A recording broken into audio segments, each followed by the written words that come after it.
Hola, ¿qué tal? Muy, pero muy buenas noches. Noche de miércoles, ¿digo bien? Sí, señor. Noche de miércoles y aquí estamos en Desiguales, 8 de la noche, horario de verano, para repasar una semana políticamente muy intensa, muy intensa. En la Argentina eso es moneda corriente, pero estamos en las horas decisivas para conocer en detalle el acuerdo que el gobierno suscribió o está en negociación. De hecho, todavía hay cosas que no están cerradas respecto de la deuda con el Fondo Monetario Internacional, pero no queda solamente en la Argentina la intensidad política. Lucila.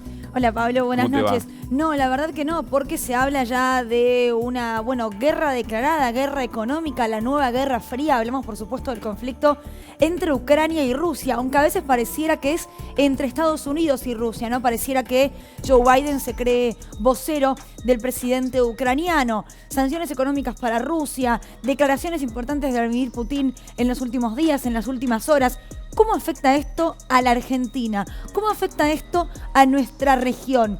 Ayer Steffi decía, puede haber un pequeño beneficio económico en lo que tiene que ver con el aumento del precio de los commodities. Ahora, hay una geopolítica detrás y Argentina fue un gran socio de Rusia en todo lo que tuvo que ver con la Sputnik, con las vacunas, en la pandemia. Bueno, sobre esto con un analista internacional, un politólogo, también vamos a hablar. Sí, por supuesto. Juancho Agosto, nuestro productor o uno de nuestros productores, recordaba que alguien alguna vez dijo que la verdadera política es la política internacional. Él dijo que fue Perón. Y me parece que de eso hay un montón. Vamos a entender, vamos a comprender un poquito más el trasfondo de esta situación con algunas imágenes y algunos discursos y la figura de Vladimir Putin, que es una figura que en este momento genera comparaciones realmente muy, pero muy interesantes. Bueno, pero en Desiguales ustedes saben que para la apertura solemos recoger algunas cosas que quizá podrían pasar desapercibidas para Lucila Trujillo y para quien les habla de ninguna manera.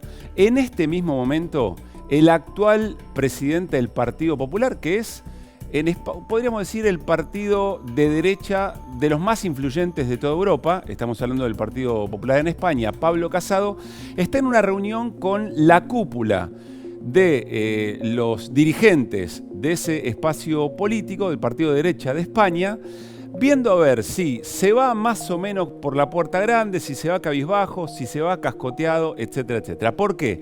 Bueno, por un enfrentamiento abierto en la interna de su propio partido con la presidenta de la Comunidad de Madrid, Isabel Ayuso. ¿Por qué la confrontación? Bueno, en medio de acusaciones de corrupción y de espionaje. Lo que hizo el presidente del Partido Popular fue acusar o insinuar una investigación interna respecto de la actriz política más importante o más relevante que tiene en este momento el Partido Popular en España, diciendo que su hermano había hecho una compra irregular de barbijos y que se había quedado con 55.000 euros como vuelto. En medio de todo eso, Ayuso dice, Casado, el presidente de mi partido, me mandó a espiar o quiso espiarme, quiso contratar espionaje privado, un detective privado para que me genere para que me siga y a partir de ese espionaje generarme una intriga dentro de mi propio partido. Ahora vamos a ver por qué lo traemos. Esto está pasando ahora, en este momento, esa reunión del presidente del Partido Popular con el resto de los dirigentes de su partido. En este pequeño video, en este fragmento que vamos a compartir, se explica un poquito este asunto y también algunas declaraciones de los principales referentes políticos de España.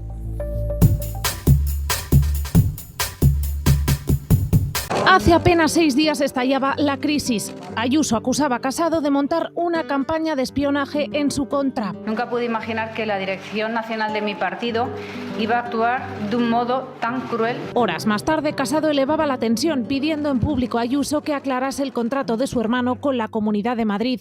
No permitiría que un hermano mío cobrara 300.000 euros por un contrato adjudicado directamente por mi Consejo de Ministros. ¡España con Ayuso! Militantes se concentraban en Génova y voces históricas exigían dimisiones. El señor Egea ya está tardando en dimitir. Pero es que después de la entrevista de ayer de Pablo Casado, pues estoy pensando si no le tiene que acompañar también, ¿eh? Tiene que tener una resolución rápida y no una resolución de meses. De nuevo, miles de militantes se concentraban a las puertas de Génova para apoyar a Ayuso y pedir la marcha de Casado. Y cada vez más líderes territoriales exigían movimientos. Tenemos que resolver el problema lo antes posible. De forma urgente. De manera inmediata. Porque nos estamos desangrando. Pese a que Casado pretendía ganar tiempo, poco a poco se le va escapando de las manos el control del partido. Nunca pude imaginar que la dirección nacional de mi partido iba a actuar de un modo tan cruel. Bueno, ustedes se preguntarán por qué traemos a la apertura de Desiguales lo que está ocurriendo en el Partido Popular Español. Y quizás, si les hablamos de espionaje en la Argentina, bueno, entienden, ¿no?, de qué se trata.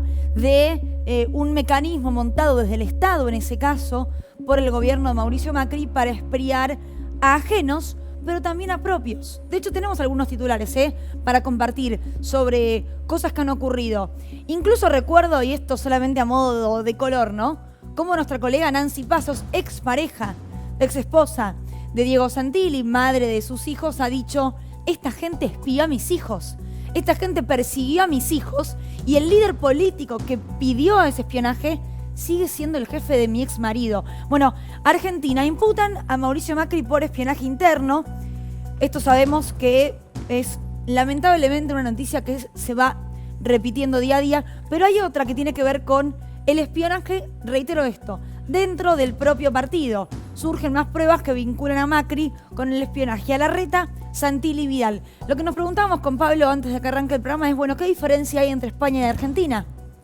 ¿Por qué acá no hay una ruptura entre quien manda a espiar, o eso investiga la justicia, y los espiados? ¿Por qué salen a decir, no, eran cuentapropistas, no tiene nada que ver? Sí, está claro que en España desató una interna que ya se venía cocinando hace mucho tiempo y que se dirime efectivamente de esta manera.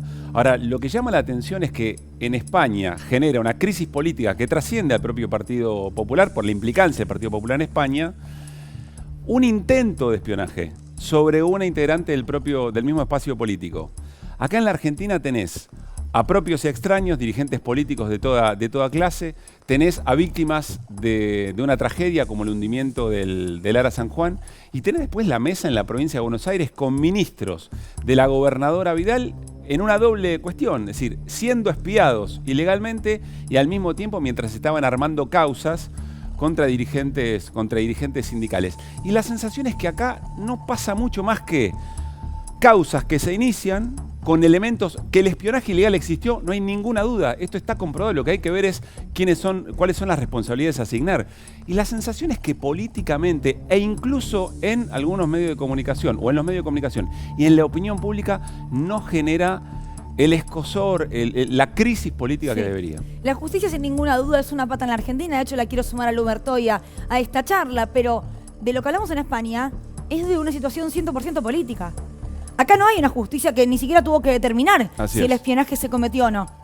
No hay pruebas como esta en España. No hay una imagen de una reunión filmada por la Agencia Federal de Inteligencia en la que se arma una causa. Son especulaciones. Bueno, podríamos decir, bueno, quizás, como decís vos, el PP ya venía con problemas. Bueno, ¿qué pasa en el PRO? Mauricio Macri es el creador, es el verdadero jefe político de todos ellos. Hablo de Santilli, hablo de Larreta, hablo de María Eugenia Vidal. ¿Hay una cuestión de poder más grande de la que imaginamos en torno a esa figura? Sí, a mí particularmente no me preocupa tanto la interna de cada espacio político. Lo resuelven como pueden, como quieren, etc. Pero estamos hablando de delitos muy bravos, muy complicados, ni más ni menos que la utilización de la Agencia Federal de Inteligencia para la persecución política y cómo eso condiciona la vida democrática en la Argentina, y la sensación es que no genera todo lo que debiera generar una situación así, que insisto, no es una especulación, ya está comprobado que el espionaje ilegal existió. Luciana, ¿tenés una mirada parecida a la nuestra o querés agregar algo en discordia? No, tengo una mirada parecida. ¿Qué tal? Buenas noches. Concretamente, yo lo que pensaba es que ¿qué pasó en la justicia frente a este escándalo que tocaba al PRO de Mauricio Macri? Bueno, María Eugenia Vidal, Larreta, Santilli, todos jugaron en sintonía con ¿qué? Con desvincular a Macri, con llevar las causas hacia Comodoro Pi, ¿no? O sea, querellantes y quienes estaban siendo imputados o procesados, todos pedían lo mismo, porque sabían que era un terreno mucho más favorable. Claro. Con lo que me parece que hay algún tipo de disidencia, tiene que ver con el rol de la AFI, ¿no? Todos desvinculan a Macri, pero María Eugenia Vidal, por ejemplo, con el tema de la Gestapo antisindical, dijo, bueno, hay que preguntarle a la AFI qué pasó. Sí, claro, aquí no pasó nada. Hay 3 ministros que creen que tienen la autonomía para armar causas contra sindicalistas. Insisto, es un escándalo que debería generar una reacción política e institucional mucho mayor de la que ha ocurrido. Por eso tomamos el caso de España, porque en este mismo momento, bueno, se está decidiendo de qué manera el presidente del Partido Popular sale efectivamente de ese rol, digamos, ¿no? Bueno, saludamos al resto del equipo, Flor Barragán, Nico Fiorentino, ¿cómo están? Muy buenas muy noches, ¿cómo va? Esta dupla está, te digo, Sí, tramando está brava, algo. ¿no? Sí, ¿Vos sí, decís? estamos Yo en te lo quiero una... aclarar. Bueno. Está tramando algo. Respecto a duplas, ustedes recién comparaban la situación con Macri entre Ayuso y Casado. Sí. Supone que Macri mandó a espiar a Vidal, ¿no? Sí. Sí. Porque hoy hacen un vivo de Instagram juntos a las 23. Mirá. Bueno, está bastante distinta la Es relación. Es el mismo día en Igual que a mí la siempre me reta... dijeron que los países serios son los europeos y que si pasan los países Bueno, claro. serios no está tan mal que pase acá. Claro. Pero Habría bueno, que ver. De me hecho, crié en Casado los estuvo, 80. ¿eh? Está muy Casado bien. estuvo con el gente del PRO hace muy poco acá en la Argentina. Sí. Para mí hay un caso que es como muy emblemático de cómo se usaba la Agencia Federal de Inteligencia para la política interna A ver. de Juntos por el Cambio, de Cambiemos.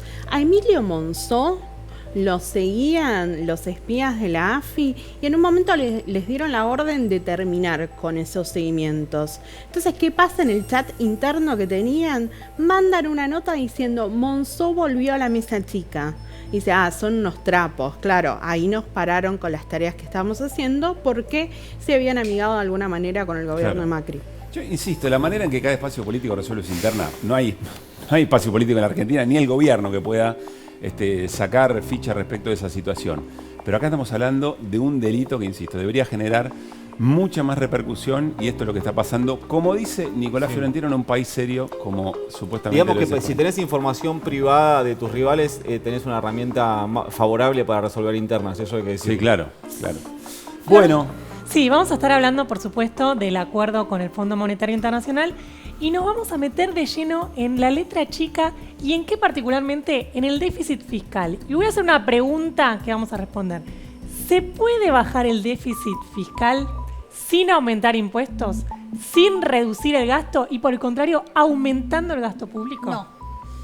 bueno, Es la pregunta que vamos a dejar planteada Es la y que no traigo nos- números. Es la que no nos respondió Culfas el otro día. Y Exactamente. traigo números que no son de consultoras ni estimaciones, sino oficiales del gobierno. Bien. Bueno, ¿y Luciana Bertoya? Bueno, mañana se cumplen 3 años de la desaparición de Arshak Karjanian, el joven oficial de la policía de la ciudad, que lo están buscando su mamá, su hermano, y hay mucha controversia en torno a cómo investigar esta desaparición, ¿no? La fiscalía dice desaparición forzada, la justicia dice que no. Vamos a repasar cómo está la causa y algunas novedades también en torno al envío de armas a Bolivia. En un ratito nada más, hubo foto hoy en Comodoro Rivadavia. Sí. Video. hubo- Si hay foto, Terrible. hay video. No sé si.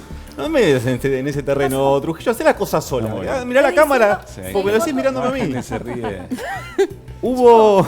Salvala, Yo me acuerdo Fiorentina. de su Hubo mente. video y risas también, hubo risas, Sí. además Hubo risas. de video, entre Máximo Kirchner y el presidente de la Cámara de Diputados, Sergio Massa, que estuvieron en el 121 aniversario de la ciudad de Comodoro Rivadavia. No le quiero bajar el precio al evento, pero llama la atención Pero que hayan bajáselo, ido porque es una excusa. Massa, creo que tenemos ahí las imágenes para ver, que hayan ido Sergio Massa, Eduardo Guado de Pedro y el ahora expresidente del bloque del Frente de Todos en la Cámara de Diputados. ¿Qué hacían ahí? Había que buscar una excusa para juntarse, Nico, públicamente. Sí, a Digo, mí ¿era esto una imagen de café o no? no habló, me parece que es claramente lo que en la política conocemos como mensaje interno, ¿no? Si vos querés hacer una evaluación de qué es lo que ves ahí, bueno, ves que Máximo Kirchner, después de su ruidosa salida del bloque, no es que es un electrón suelto en el Frente de Todos, que un día se enojó, pegó un portazo y que está encaprichado y que no quiere estar acuerdo. Dice, bueno, miren que yo también me muevo, que está con Sergio Massa, que es una de las 3 patas, digamos, después evaluemos la cuota parte de cada uno, pero es una de las 3 patas principales del Frente de Todos. Eduardo Guado de Pedro, alguien que recuperó su relación con el presidente. Me parece que es un mensaje hacia, si me lo permiten, hacia Sí. Olivos. Yo tengo una pregunta. ¿Dónde está la pata albertista en ese encuentro? no está, porque de hecho el gobernador, Mariano Arcioni, es alguien muy cercano a, por lo menos, no sé si muy cercano, porque amigos no son, estuvieron juntos en la Universidad de Belgrano hace 20 años, pero sí lo capitaliza como propio Massa en la interna del Frente de Todos. Y aparte la curiosidad de ir a sacarse una foto con el gobernador que, para decirlo de manera muy liviana, no goza de la mejor de las imágenes. Digamos, no es una foto muy deseada. Pero es de los que tiene peor imagen, incluso a nivel nacional, te diría. Porque tiene la provincia incendiada desde su gestión anterior. De hecho, ganó las elecciones con lo justo y es una provincia que está atravesando una crisis social, económica tremenda, laboral ni hablar, que viene de tener que revertir una ley de minería. Sí. Bueno, una situación muy crítica. Me llamó la atención a mí que haya sido ese el lugar para la reaparición pública porque le vemos en imágenes, ya había reunido al PJ bonaerense. Que el café que invita Alberto Fernández a Sergio Massa a través del canal colega C5N es cuando Massa estaba en la Asunción de Arcioni. Sí, exactamente. Claro. Sí, claro. Exactamente. ¿Vemos el video? Lo vemos, dale.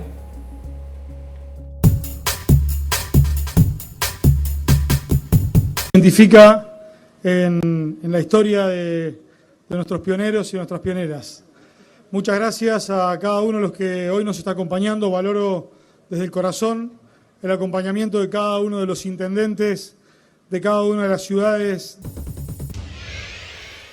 Dijimos, si hay foto, hay video. Estaba tentado, un video de risas. Sí. Estaba tentado, hablando con Arcioni, estaba Máximo Kirchner. Bueno, muy relajado en esa risa. Quiero agregar que frente a lo que ha ocurrido y frente a las discusiones alrededor del acuerdo con el fondo, es poco para decir, bueno, acá está todo marchando. No, es poquísimo, pero si estamos de acuerdo en eso, sigamos. Teniendo en cuenta que es un personaje que mide milimétricamente todas sus acciones públicas, me parece que hay que valorarlo desde ahí. No es lo mismo que haya reaparecido en esto otra figura política que esté más familiarizado, que utilice más los medios de comunicación para comunicar, algo que Máximo Kirchner no hace, por lo menos no en forma personal. Por ahí hay que valorarlos desde ese lugar. Reitero, para mí no es menor que no haya una pata albertista en este acto. Y recordemos... Jefe de gabinete, alguien. Un ministro bien albertista, como es Matías Culfas, el otro día acá en Desiguales, fue muy crítico con Arcioni y dijo que una de los motivos por los cuales había fracasado la parte minera en Chubut fue por un motivo político de una mala maniobra del gobernador. Bueno, a mí me van a disculpar, pero frente a la situación, me parece que los gestos de peso que se están esperando y que seguramente va a venir son otros más allá de este escenario. Sí, estoy 100% de acuerdo con vos. Mirá que me cuesta un montón estar de acuerdo con vos, pero estoy de acuerdo con vos. Bueno, mirá qué felicidad para miércoles a la noche. Bueno, ¿estás tentado vos hoy? Sí, estoy tentado porque pasaron cosas. Pero vamos a ir en un minutito nada más ya a la mesa, a nuestro living, porque está con nosotros Marcelo Brignoni, analista de política internacional. Conoce mucho Rusia, conoce mucho la lógica política de Vladimir Putin, y Juan Manuel Carr, que además de politólogo es especialista en política internacional, conoce muy bien la región. Y me parece que nos vamos a sacar algunas dudas y despejar algunos mitos. Bienvenidos. Gracias por estar acá. Están? Buenas noches. Hola Pablo, hola Lucila. Gracias por la invitación. Muchas gracias por la invitación. Bueno, si ustedes tuvieran que entrar a una reunión, coinciden porque es el feliz cumpleaños de alguien que tienen en común, y en un momento dicen, bueno, a ver, cuéntense algo. ¿Qué está pasando? ¿Cómo es la cosa de Rusia-Ucrania? ¿Cómo le cuentan a ese público? Mirá, me parece que básicamente el problema, hay para mí dos miradas simultáneas que son la explicación, por lo menos el primer abordaje. La primera es que Estados Unidos no admite que el mundo en el que se autopercibía como única potencia mundial terminó. Y opera en el escenario internacional como si siguiera teniendo la situación de poder internacional que tenía a mediados de la década del 90. Y la segunda situación es que en contracara de esto, el poder político acumulado y la centralidad política en Eurasia acumulada por la Federación Rusa y por Vladimir Putin ha sido históricamente, por lo menos en estos últimos años, muy subestimada y muy mal interpretada por Occidente. Y el eje de este conflicto, que claramente es un eje vinculado a políticas energéticas y a la dificultad que tiene Europa, que no tiene autoabastecimiento energético y necesita resolver de alguna manera este tema, es un poco lo que pone el acelerador de este conflicto, que a todas luces no está terminado y que recién está empezando. Ahora, yo le agrego dos elementos, si puede ser. Sí. Primero, Estados Unidos, ¿no? Él hablaba de la multipolaridad, un mundo multipolar. Vemos un Estados Unidos que está más débil en términos geopolíticos que años atrás. Está lo de Afganistán, ¿no? Pasó el año pasado. Los talibanes conquistando el poder político en Afganistán después de 20 años de invasión norteamericana. Me parece que eso lo mira Vladimir Putin para tomar las decisiones que tomó esta semana. Y por otro lado, algo que tiene que ver con Ucrania y su composición. Ucrania es un país muy complejo, con 2 culturas, con 2 idiomas, y lo que está haciendo Vladimir Putin ahora, que ya lo hizo en el 2014, no sé si es aprovecharse de eso, pero es meterse en un conflicto que evidentemente sabe de lo que está jugando, podríamos decir, ¿sí? Lo jugó en Crimea en el 2014, anexionó Crimea, mejor dicho, también que tiene que ver con una cuestión cultural de ese lugar, y ahora hace lo mismo. ¿Qué es Crimea? Una breve aclaración. Crimea es una provincia que Ucrania se adjudicaba como propia, pero que si uno va a los antecedentes históricos, tiene más tradición, ¿no? Que con Rusia y su cultura. Que hoy no pertenece más a Ucrania desde 2014, Desde 2014 no, pero ¿qué pasa? Había otras 2 provincias, en este caso Lugansk y Donetsk, que dijeron en ese momento, somos autónomas, somos independientes. El mundo, y sobre todo Occidente, le dijo no. Se votó en ese lugar, es decir, avanzaron en una autodeterminación. En el medio hubo 14.000 muertos, una situación muy compleja en términos internos. Y ahora lo que hace Putin esta semana es decir, sí, son independientes. Rusia las reconoce como independientes. Exacto, por primera vez le da independencia, entonces ellos dicen, no es una invasión nuestra, nosotros estamos mandando las tropas que nos solicitan esas 2 provincias que se independizaron de Ucrania. Ahora, yo tengo una pregunta para hacerles a los dos, y es si hablar ya de una guerra iniciada es correcto o incorrecto. Digo, ¿hablamos de un conflicto que escala o ya se puede hablar de una guerra a modo de año 2022? No, primero que las guerras tradicionales no existen más. Desde el concepto desarrollado por los norteamericanos como soft power y por los rusos como guerra híbrida, hay una cantidad de elaboraciones que plantean que lo que nosotros vimos y estudiamos en la escuela, como las guerras tradicionales, con los soldaditos en el campo de batalla y todo eso no existe más. Pero por otro lado hay un dato elemental que no está puesto sobre el debate y que es el dato que permanentemente oculta Occidente en relación al análisis de este conflicto, que es que la aceleración de este conflicto surge a partir de un golpe de Estado desarrollado en Crimea, financiado por la CIA y organizado por el vicepresidente Biden, para desconocer el gobierno democrático electo en 2010 que había dicho a través de su forma política que no estaba de acuerdo ni con ingresar a la Unión Europea ni con ingresar a la OTAN. ¿Y esto cuándo ocurrió? En 2014. Son historias que nunca vamos a conocer porque nos quedan muy lejanas. Hubo un golpe de Estado como el de Bolivia en Ucrania en 2014. Claro. 3 de las regiones principales de ese país desconocieron al gobierno surgido de ese golpe de Estado.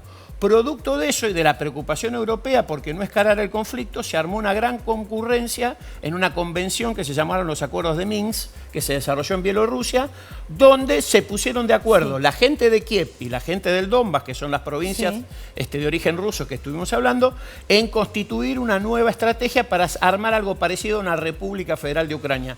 Todos los acuerdos de Minsk firmados ese día, en 2014 y 2015, Kiev no cumplió ninguno. Me gusta que hayas mencionado los acuerdos de Minsk porque yo no sabía de qué se trataba, pero hoy, Juan Manuel, compartiste un video en Twitter que lo tenemos, en el que, vean lo que ocurrió. Presidente de Rusia por un lado y jefe de los servicios de inteligencia rusos por el otro. Esto ocurría hace unas horas nada más, ¿no?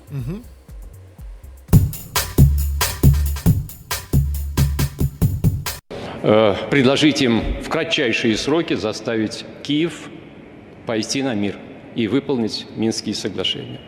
В противном случае мы должны принять то решение, о котором сегодня говорится. Что значит в противном случае? Вы предлагаете начать переговорный процесс?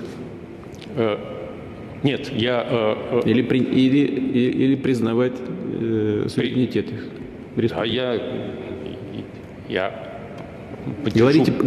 Говорите прямо. Я поддержу предложение о признании... Поддержу или поддерживаю? Говорите прямо, Сергей. Поддерживаю предложение... Так и скажите, да или нет. Да. Поддерживаю предложение о вхождении Донецкой и Луганской народных республик в состав Российской Федерации. Да, мы об этом не говорим, мы этого не обсуждаем. Мы говорим о признании их независимости или нет. Да, я поддерживаю предложение о признании независимости. Хорошо, пожалуйста, садитесь. Спасибо. Владимир Александрович. Yo no querría ser Sergi en Ya este lo había momento. visto y me volví a poner muy me pongo nervioso. nerviosa. quiero A los decir. que tuvieron un mal día en el laburo, tranquilos, porque pasó esto también. No fue hoy, esto fue hace 2 días. Esto fue antes del discurso en el cual Vladimir Putin afirma lo que afirma sobre Ucrania, ¿no? Bien. Que va la historia en ese discurso, habla de los bolcheviques, de Pero ¿por qué esta equivocaciones. recomendación del jefe del servicio de inteligencia ruso de decir, ojo, porque tenemos los acuerdos de Minsk? Suponer que el jefe de inteligencia ruso no es Putin es lo suponer que cuando Kirchner era presidente, Ok. el ministro de Economía no era él. Bien. Está muy bien. Para Está que se muy bien la entienda, comparación. Ok. Para, la escena, esto es una reunión o fue una reunión de Consejo gabinete. Ruso Estatal de Seguridad. Consejo de Seguridad. Y ahí expone el director de inteligencia de Rusia. Y bueno, y recibe. Pero ese reitero, ¿por qué esa recomendación de ojo? Porque si negociamos hay que ver esto. Digo, ¿qué puede romper Rusia con lo que dijo luego? No, en realidad, digamos, es digamos, para mí no tiene tanta relevancia. Esto es una anécdota donde el director de inteligencia supuso tener un protagonismo sobre las decisiones políticas del Estado ruso, Y que Putin- claramente no tiene. Putin lo frenó. No, y en el medio se equivoca, ¿no? Porque dice Sí. esto, tomarlas como propias, y Vladimir Putin dice, no estamos discutiendo eso, estamos discutiendo la independencia. Si Putin con esa cara me pregunta a los 11 de Central, yo empiezo a decir los 11 de Chacarita. Pero claro, lo que pinta es la personalidad de Putin, Marcelo, ¿no? Vos conocés bien al personaje. Putin es un hijo de una familia muy humilde de San Petersburgo, que llegó a la universidad, que fue el abogado con el diploma de honor, que a los 27 años era el jefe de la estación alemana oriental de la KGB, que fue jefe de la KGB y que engañó a los estadounidenses durante mucho tiempo, a tal punto que cuando Yeltsin lo designa primer ministro en el 99, habiendo sido el jefe de la KGB, que en ese entonces ya tenía el nombre actual de FSB, los norteamericanos les parece muy bien porque Putin es un hombre muy amigo de Estados Unidos. 20 años después, digamos, porque hay una cosa que digamos, la contrainteligencia rusa, contrainteligencia es la capacidad que tienen los estados de engañar a sus adversarios con cosas que no son ciertas y sus adversarios pueden creer que lo son. La invasión de Ucrania nunca estuvo en los planes de Rusia y nunca va a suceder. Estados Unidos creyó eso porque sus espías en Oriente Medio y sus espías en Eurasia le transmitieron eso como información valiosa. Y obviamente, sobre esa información, Putin montó un teatro de operaciones en términos geopolíticos en el que claramente se está imponiendo condiciones. Nico. Si escuchamos la versión de los Estados Unidos, imaginemos la frontera entre Rusia y Ucrania como si fuese un elástico. Los Estados Unidos dicen Putin está empujando la frontera para este lado. Si escuchás a Putin, te dice no, es al revés. Es la OTAN empujando la frontera de Ucrania hacia Rusia. ¿Quién empuja la frontera? No, mira, en principio se conoció en estos días, lo publicaron varios diarios alemanes, hay un documento formal de la OTAN del año 91, donde la OTAN se comprometía a no ir más allá del este de Polonia en su desarrollo de la OTAN. La línea roja, ¿no? La Lo que línea Putin roja. llama Y la hay línea otra roja. situación más. Ucrania tuvo una discusión sobre la Unión Europea y sobre su ingreso a la OTAN, donde se decidió no ingresar ni a la Unión Europea ni a la OTAN en el año 2014, y producto de esa decisión que no compartió Occidente ni la Unión Europea, organizaron un golpe de Estado que puso en el gobierno a Poroshenko y que sacó del gobierno al presidente constitucional, que se tuvo que refugiar en Rusia, al cual habían intentado asesinar envenenándolo 2 años antes. Vos te acordarás que salía con todas esas manchas en la cara, que perdió... Sí. Bueno, lo quisieron matar, no lo pudieron matar, 2 años después le hicieron un golpe de Estado, porque ni la Unión Europea ni Estados Unidos admitían que Rusia fuera un país, que Ucrania fuera un país prorruso. Rusia tiene un dispositivo como el que tiene Argentina en relación al Mercosur, salvando la distancia, que se llama la Comunidad de Estados Independientes. En ese dispositivo participan todos sus países aliados. La idea del anterior gobierno de Ucrania era que Ucrania se incorporara a esa red y no a la Unión Europea. Digamos que sería en vez de la UE, digamos al Mercosur ruso. Se llama Comunidad de Estados Independientes. Ahí está Armenia, está Moldavia, está Kazajstán, está Turkmenistán. Y ahí el gobierno anterior de Ucrania, electo democráticamente en el 2010, pretendía que se incorporara a Ucrania. Con un agregado no menor. Quien organiza el golpe de Estado en Ucrania era quien entonces era el vicepresidente de Obama, Joe Biden. Y quien queda a cargo de la principal empresa de petróleo de Ucrania después del golpe de Estado es su hijo. Claro. Yo le agrego lo de Estonia y Lituania, ¿no? 2 países que forman parte ya de la OTAN, pero que tienen un peso específico muy menor al que tiene Ucrania, que me parece que esto también está en la discusión. Putin dice, hasta acá llega, no podemos aceptar que la OTAN esté en Ucrania, y también creo que eso tiene que ver con los últimos movimientos, ¿no? Son movimientos, ahí lo sumo a lo que decía él, que no lo esperaban, porque Macron habla con Putin antes y no esperaba el movimiento. De hecho, Macron les dice a Biden y a Putin, vengan a Francia, haremos una mesa de diálogo y esa tarde... Bueno, ahí varios medios rusos publican un off supuesto de la reunión entre Putin y Macron, que es bastante gracioso y bastante trágico también para los franceses, porque Putin le dice, ¿por qué vos defendés los intereses de Estados Unidos siendo francés? Si vos tenés que defender los intereses de Francia, me venís a hablar como si fueras un empleado de Estados Unidos. Para esa situación yo hablo directamente con Estados Unidos. Y la reunión fue tan tensa que ustedes se habrán acordado en términos escenográficos que lo puso a 6 metros de distancia. La mesa larga. Lo que yo digo es audacia también, ¿no? Que en la geopolítica la audacia es un valor a veces, porque el tipo dice, esta es la situación, vamos ahora a declarar la independencia, este es el momento, y además, efectivamente, lo que dice él, Biden tenía información desclasificada que evidentemente no pasó, porque le puso fecha a la invasión y no sucedió. 16 de febrero. Claro, y de hecho, la vocera de la Cancillería, del Kremlin, iba diciendo, disculpen porque no sabemos si invadimos hoy o no invadimos, o sea, se lo toman a broma incluso. Claro. Pero a mí me parece que en términos geopolíticos también hay audacia en decir, bueno, ahora las declaramos independientes. Obviamente, lo que intenta es seguir custodiando sus espaldas y que Ucrania no ingrese a la OTAN, sobre todo. ¿Qué lectura hacen de esta foto que tenemos en pantalla? A ver si la podemos volver a poner. Es en Alemania. La puerta de Brandenburgo. La puerta de Brandenburgo, es decir, un emblema de la institución política en Alemania con los colores de la bandera de Ucrania. Mirá, básicamente Alemania tiene un problema político infernal, básicamente porque el hecho de haber suspendido la puesta en marcha del gasoducto Nord Stream 2 va a hacer que cada uno de los ciudadanos alemanes paguen el metro cúbico de gas exactamente el doble de lo que le hubieran pagado. Alemania como reacción suspende la construcción de un gasoducto. No, el gasoducto está construido, se está terminando de certificar para ponerlo en marcha, del lado ruso ya se está cargando, y hay una discusión sobre costos, digamos, la unidad de medida, que bueno, acá hablamos siempre del BTU, el famoso British, que significa unidad térmica británica, BTU, que en el que se mide, digamos, en el costo del gas que le vendería a Estados Unidos con toda la logística de barcos mediante lo que puede llevar ahí, en relación al costo al que se lo vendería la Federación Rusa, sería $35 el millón de BTU de parte del gasoducto Nord Stream contra $68 del que le va a vender Estados Unidos.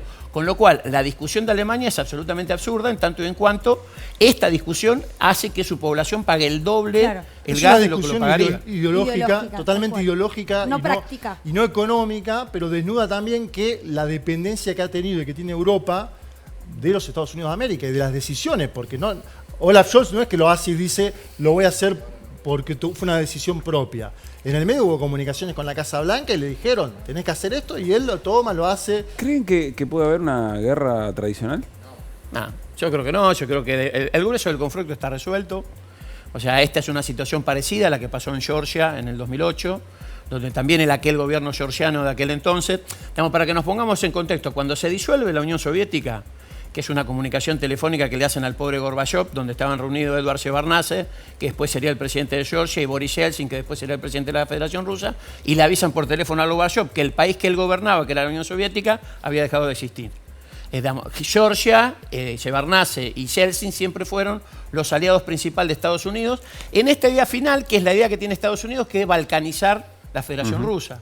La idea de Estados Unidos es que Rusia fueran 12 países diferentes para poder dominarlos mejor y con más Hoy facilidad. Escuché a la ex canciller Malcorra, canciller del gobierno de Mauricio Macri, decir algo que para quien ha estudiado el origen de la Primera y la Segunda Guerra Mundial, sobre todo de la Segunda, puede sonar fuerte, que es que Estados Unidos subestimó a Putin y humilló en este intento de balcanizar y en seguir llevando la línea roja de la OTAN un poco más allá. ¿Coinciden con eso? Es que en realidad yo tengo una mirada, bueno, vos la conocés, Pablo, porque lo hemos hablado.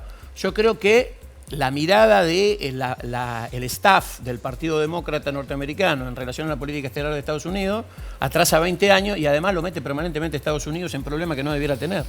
Esta idea de balcanizar Rusia, que es la vieja idea de Bill Clinton y de su señora esposa Hillary Clinton, que le funcionó en Yugoslavia. Ellos consiguieron, después de bombardearla, transformaron Yugoslavia en 7 países diferentes, todos peleados entre sí.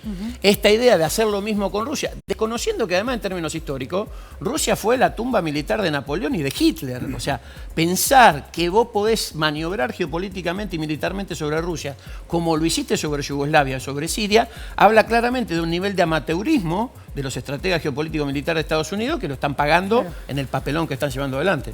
Nico. Sí, Sergi Nebrat, no sé si le suena el nombre, es el encargado de negocios de la Embajada de Ucrania en Buenos Aires. Es la principal autoridad que tiene la Embajada de Ucrania, porque Ucrania hace 2 años que no nombra embajador en Argentina. Es quien ayer abrió una caja de Pandora rarísima cuando dio declaraciones públicas y dijo que iba a pedir la Embajada de Ucrania la intervención del presidente Alberto Fernández, haciendo uso de 2 condiciones: su supuesta buena relación con Putin después de su visita al Kremlin y su condición de presidente pro tempore de la CELAC, que le iba a pedir que intervenga Alberto Fernández para facilitar el diálogo entre Ucrania y Rusia, así como están escuchando. Bueno, hoy finalmente Nebrat fue recibido en la Cancillería Argentina por Pablo Tetamanti, el vicecanciller. Bueno, no se dio ese pedido ni formal ni en forma informal. Las relaciones entre Ucrania y la Argentina, al menos diplomáticas y al menos acá en Buenos Aires, no son las mejores justamente por la falta de un embajador. Así que la pregunta que yo les quiero hacer, yo creo que me la respondan en serio, si creen que la CELAC como organismo o el presidente Alberto Fernández puede de alguna manera jugar algún rol en esto que estamos charlando. A ver, te contesto lo que pienso en base a lo que leemos de los posicionamientos públicos. Hay 3 países que son Venezuela, Cuba y Nicaragua que han dicho estamos con Vladimir Putin en esto. Otros países, el Uruguay de la calle Pou, estamos con Ucrania. Entonces, ante esa situación, la Argentina, que hace un comunicado que ayer fue muy criticado de la Cancillería por la oposición política argentina. Por lavado, ¿no? Por poco jugado. Supuestamente por lavado, pero es un comunicado de diálogo. ¿Y qué tiene que hacer el presidente de la CELAC, de la Comunidad de Estados Latinoamericanos y Caribeños, que son 33 países, y expresar la variedad de opiniones que hay? Me parece que ahí la Argentina, en ese punto, creo yo, acierta en el llamado al diálogo a las partes, porque es lo que tiene que hacer en un momento así, y porque además América Latina y el Caribe es una zona de paz hoy en el mundo y eso hay que valorarlo. Y creo efectivamente que es un posicionamiento exacto en lo que hay que decir en un momento crítico, ¿no? Porque, es decir, entiendo también por qué Venezuela, Cuba y Nicaragua se posicionan con Moscú y entiendo también por qué Uruguay, el Uruguay de la calle Pou, se posiciona con Ucrania. Yo entiendo esos posicionamientos. Digo, me parece que la Argentina, siendo la presidencia de la CELAC, tiene un posicionamiento maduro llamando al diálogo entre las partes. Habló Patricia Bullrich, ¿no? La presidenta del PRO, sí, aquí en la Argentina, y le hizo este reclamo al gobierno argentino. Bueno, aquí tenemos la captura de cómo leyó efectivamente el diario Clarín esta posición. Patricia Bullrich cuestionó la postura neutral del gobierno en la crisis en Ucrania entre Rusia y Occidente. Marcelo, ¿qué pensás de este posicionamiento del PRO? Bueno, si alguien que se disfraza de cowboy para ir a saludar al embajador norteamericano no puede pedir que tenga otra cosa, que su posición no sea otra cosa que un mandato de la embajada norteamericana. A mí me parece que claramente, digamos, Este es el pedido de la embajada norteamericana a Patricia Bullrich. Pero es elemental, digamos, si hay un grupo de diputados de Juntos por el Cambio que presentó un pedido exactamente igual en el día de hoy, después de trabajar toda esta situación. Además, la propia situación de la propia complejidad de la situación estadounidense. Estados Unidos envió acá hace no mucho, que todavía creo que está acá, como primer ministro político de su embajada, alguien que había estado en Kabul, en Afganistán, suponiendo que nosotros éramos una especie de, el frente de todos, en una especie de continuidad de los talibanes. A mí me parece que, que hay determinadas cosas que ya no son necesarias discutir. La posición exterior de Argentina claramente tiene que estar vinculada a lo que es la tradición histórica de Argentina, en la doctrina Drago, en la situación del respeto a la integridad territorial de los países. Que Inglaterra esté preocupada por la integridad territorial de los países y cuando no reconoce que Taiwán es China y que las Malvinas son Argentina, es un mamarracho más. A mí me parece que también esta crisis lo que ha denotado es que lo que alguna vez fueron los medios de comunicación occidentales, son medios publicitarios las empresas a las que pertenecen, salvo honrosas excepciones. Y cuando yo te hablaba al principio de la guerra híbrida que se libra en una serie de escenarios que no son el campo de batalla, también tiene que ver con esto. 2 cosas sobre eso. China está llamando al diálogo. Uno pensaría China más proclive a estar de la mano. Socio de Rusia. Socio de Vladimir Putin, dice diálogo entre las partes. Por eso podríamos decir incluso que el llamado de Cancillería Argentina va vinculado a eso. Y lo otro que quería mencionar es, bueno, esto de la dependencia europea me parece que tiene mucho que ver en el posicionamiento que toma en el último tiempo Europa sobre el conflicto de Ucrania, ¿no? La dependencia histórica, económica, que tiene que también una dependencia política con los Estados Unidos de América, y creo que eso es importante para marcarlo. Último punto, Donald Trump, no sé si lo vieron.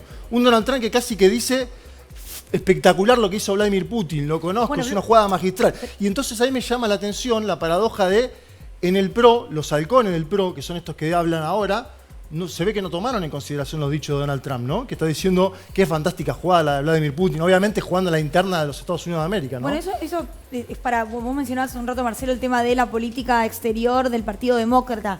100% diferente a la que tuvo el Partido Republicano con Donald Trump a la cabeza hasta que dejó la presidencia. Estados Unidos no suele cambiar tanto en política internacional de un gobierno a otro.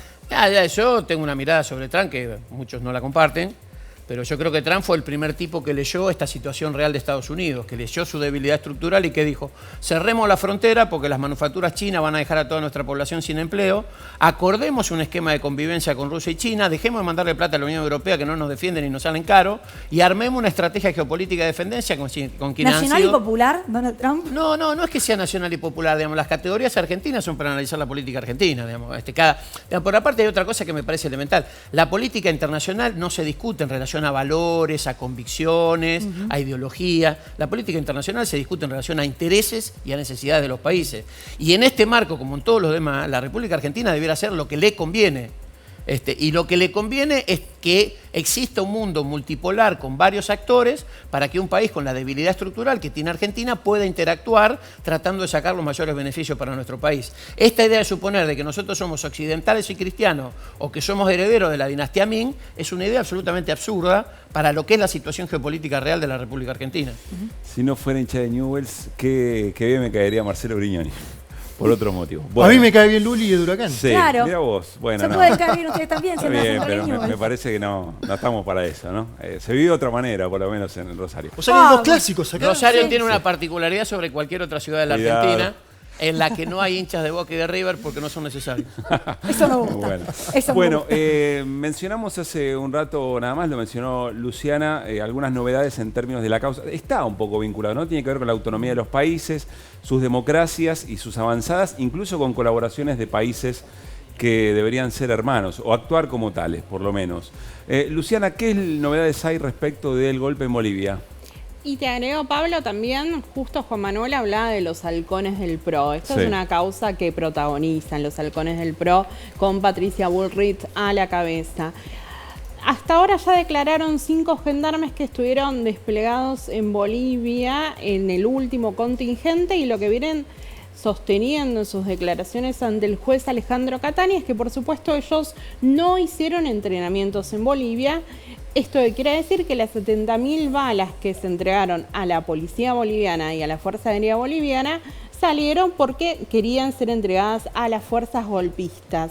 La otra novedad importante que hubo en las últimas horas es que el Ministerio de Gobierno de Bolivia pidió la detención de 2 ex jefes golpistas. Estamos hablando de quién era el comandante de la Fuerza Aérea Boliviana, Jorge Terceros Lara, que nos enteramos, ¿no?, del apoyo de Mauricio Macri al golpe contra Evo Morales cuando aparece una carta de Terceros Lara agradeciéndole al embajador argentino.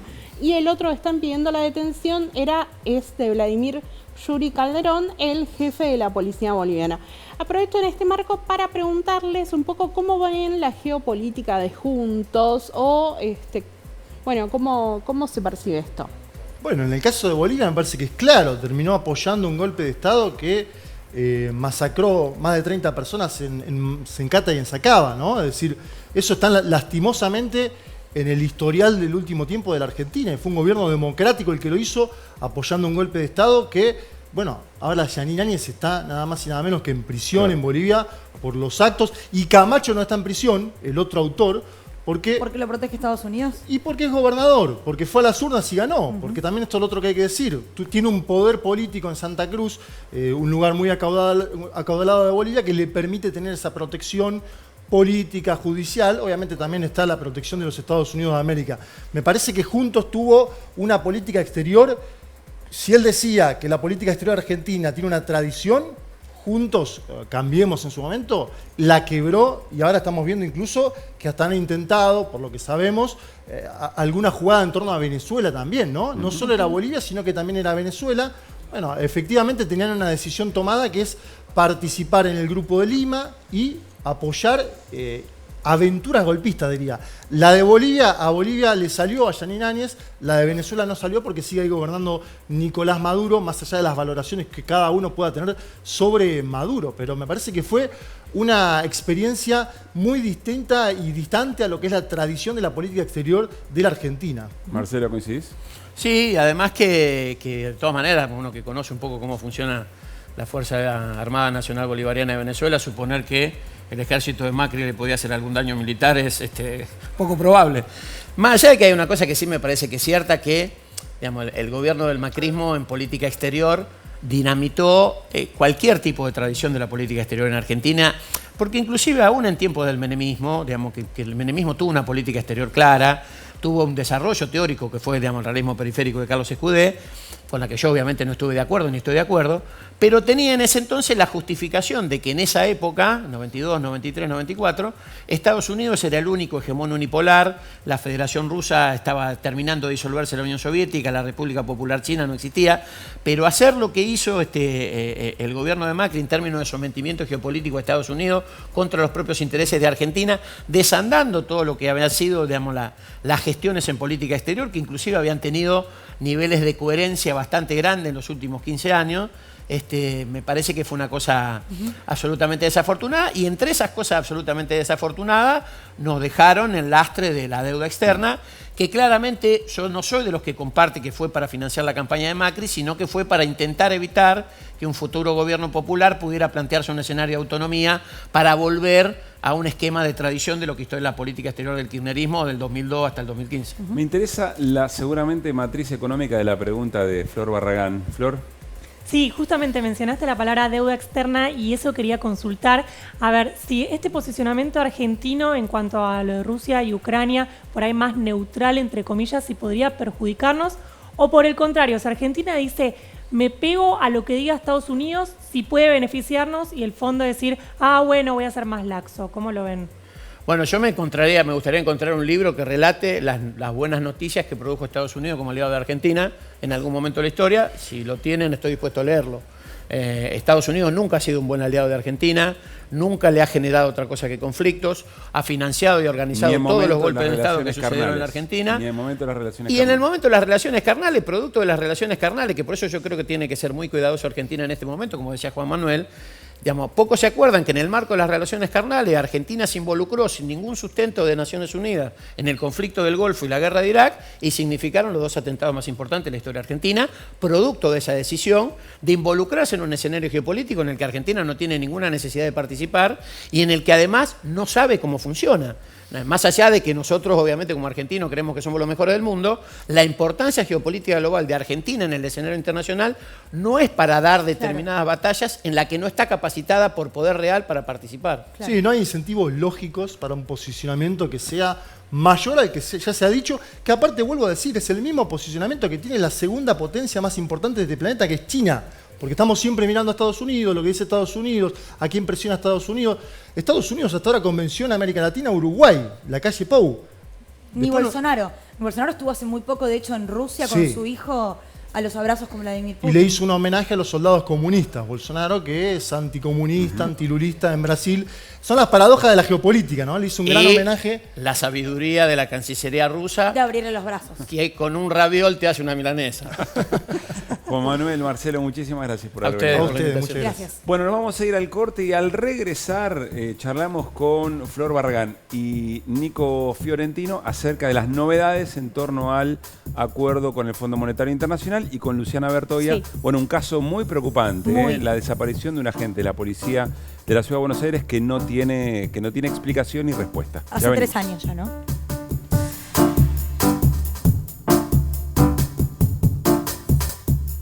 Seguimos en Desiguales y al inicio del programa Flor planteó un par de preguntas que para mí indudablemente la respuesta era no. No tajante. No, pero es todo tuyo. Bueno, la pregunta era ¿cómo bajar el déficit sin ajuste, sin ajustar y a la vez aumentar el gasto público? Bueno. Vamos a ver qué tiene pensado el gobierno. Datos. No quiero escuchar, yo a diferencia de Trujillo escucho. A ver, bueno, veamos las placas entonces de qué es lo que tiene pensado el gobierno. No sé si podemos ver la primera de cuánto tiene que bajar el déficit este año, es medio punto del PBI. Esto es el compromiso que ya está refrendado con el Fondo Monetario, digamos, Así ¿no? es, Parte del acuerdo general que ya está acordado. Así es, del 3 al 2,5%.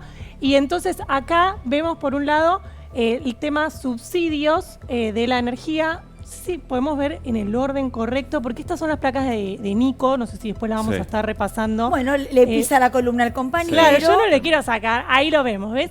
Este es el orden, ahí lo vemos para entenderlo bien. Resultado fiscal primario, bajarlo del 3 al 2,5% es lo que tenés que bajar el déficit este año. Luce, bueno, medio punto no parecería tan complicado, pero ¿cómo lo van a hacer entonces? Por el lado de los gastos, ¿qué se va a recortar?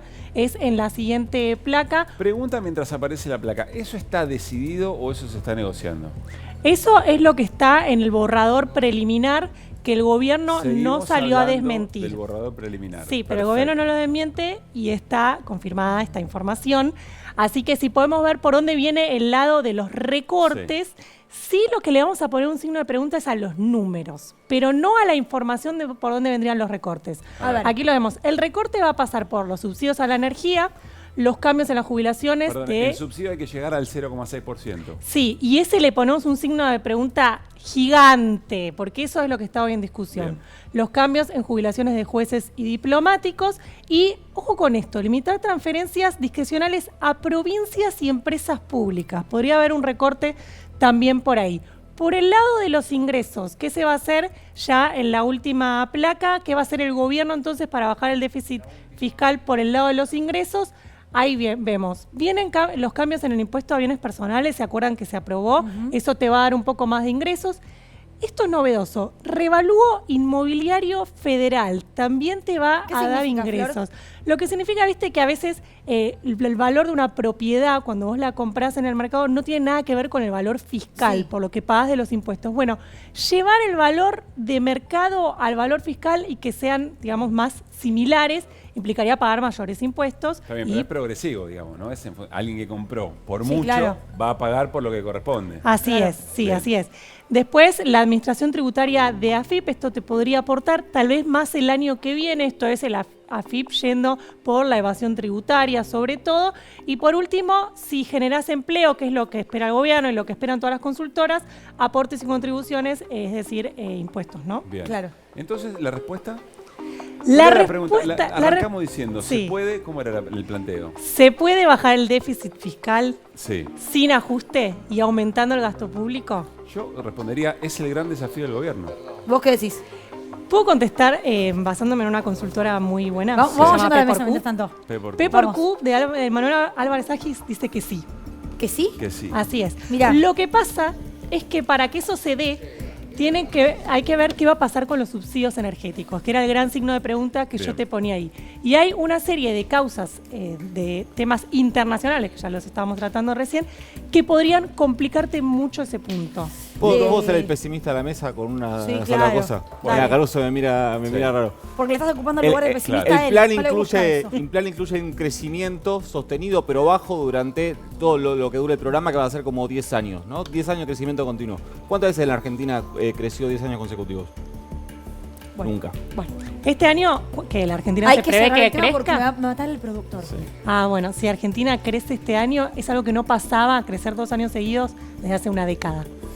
Luciana Bertoia, cambiamos de tema y hablamos de la desaparición de un agente de la Policía de la Ciudad de Buenos Aires que tiene bastante poca cobertura, dicho sea de paso. Bastante poca cobertura y sabemos bastante poco de la investigación. Mañana, de hecho, la legisladora Victoria Montenegro va a pedir que se cree una comisión investigadora en la legislatura. Lu, antes de que arranques a contar, yo te quiero preguntar, más allá de quién era o quién es Arshak, ¿qué trabajo hacía?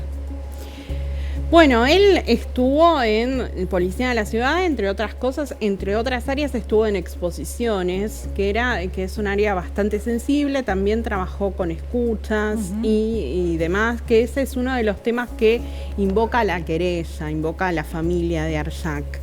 Pero ¿qué es lo que sabemos a 3 años de la desaparición? Que eso me parece que es la pregunta para entender cómo se investiga acá en la Argentina un caso de una desaparición de una persona, ¿no?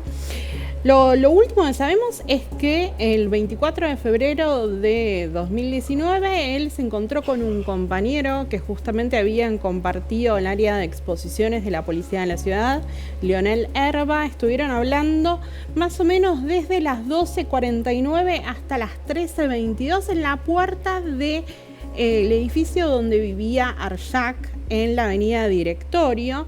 Después sube, se lleva, por ejemplo, la tarjeta de débito o una mochila, deja 2 celulares, su celular personal y el celular de la policía de la ciudad, deja la computadora, va hasta un cajero en Primera Junta y saca 2.000 pesos. Después de ahí se va al supermercado Easy, que está en Rivadavia y Paysandú. Ahí se le pierde el rastro. Durante más de 1 año y medio podemos decir que eso era lo último que se sabía de Arshak. Recordemos que es un policía de la ciudad de Buenos Aires que desapareció cuando gobernaba, bueno, Cambiemos Juntos, sí, en todos los distritos. En todos los y era un policía de la propia fuerza.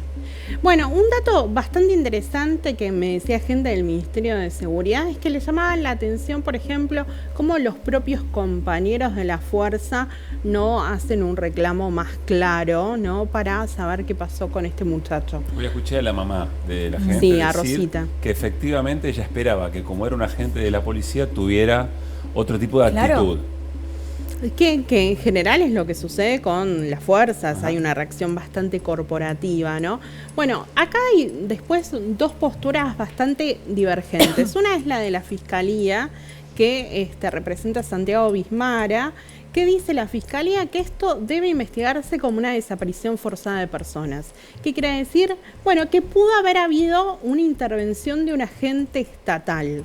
¿Qué dice el fiscal concretamente? Dice, además, yo acá tengo un problema, porque la policía de la ciudad incluso intervino en las pericias y frustró información cuando se estaban peritando los teléfonos. O sea, no solo no ayudó, sino que entorpeció la investigación por la búsqueda de un propio compañero. Ahora, ¿qué dice el juzgado?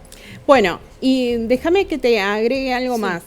¿Qué dice el fiscal? Bueno, esto contribuye a que no se sepa la verdad, dónde está o qué pasó con Arshak. ¿Qué dice el juzgado? Ahí el juez Alberto Baños le dice, bueno, usted acá tenía un montón de hipótesis que no la siguió.